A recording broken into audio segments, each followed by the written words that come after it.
Matt, the Packers were down 28-14 heading into the fourth quarter. Previously under Matt LaFleur, they might have just rolled over and died. What did they do to get the comeback and get the overtime victory? Yeah, I was surprised because the MO for this team is kind of when they get down big, they fold. And the word soft has been thrown around. Aaron Rodgers was asked after the game if he learned anything about his team kind of overcoming that adversity. You know, the Amari Rodgers fumble, then the Cowboys march right down. A 14-7 lead turned into 28-14 in the blink of an eye. And he said, yeah, I think I did. And he mentioned how that could have been a time where guys started to think, oh, we're 3-7, season's kind of over, off-season plans.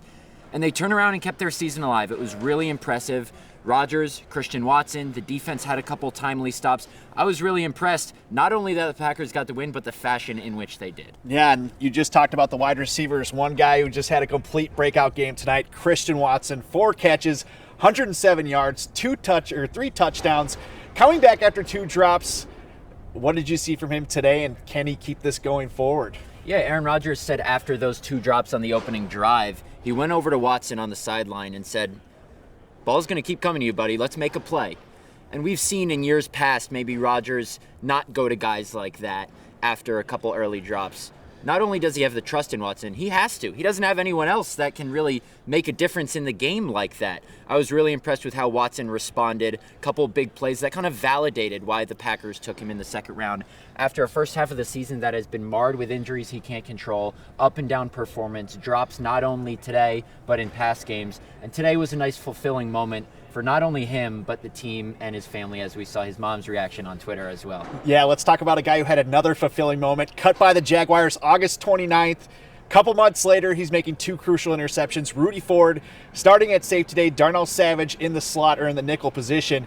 What did you see from the defense today that really worked with those 2 guys? I know Savage got beat a couple times, though. Yeah, they still gave up 28 points, so not great. Offense didn't help them on some turnovers, but I was really impressed with Rudy Ford today. It kind of helped that Dak Prescott threw the ball right to him twice. Yeah. But still, that's a guy that can make plays. We've seen the Packers drop interceptions in recent weeks. Rudy Ford had as many interceptions in the first half tonight as Darnell Savage does in the last season and a half.